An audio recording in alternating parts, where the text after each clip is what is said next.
China-U.S. bilateral ties are important not only for the two countries, but also for the entire world. And the dialogue between the two countries is always better than confrontation. The two countries will gain from cooperation and lose from confrontation. Neither side can afford the consequences of conflict and confrontation. Hello and welcome to this edition of Xinhua Commentary. I'm Zong Pingping in Beijing.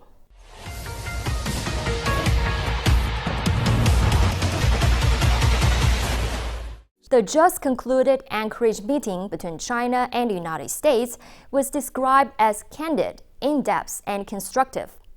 During the meeting, the two sides talked over a series of issues of common concern, including their own domestic and foreign policies, China-U.S. relations, and major international and regional issues.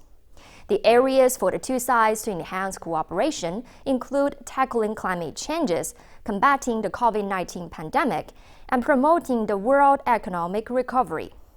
The talks once again prove that, based on mutual respect, communication and dialogue can help the two sides properly manage differences and promote mutually beneficial cooperation.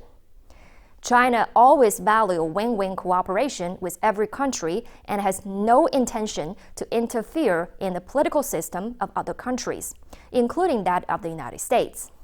For the U.S. side, it is always important to take a right approach to China's political system and development path, respect China's core concerns such as sovereignty and security, and stop interfering in China's internal affairs related to Taiwan, Hong Kong, and Xinjiang.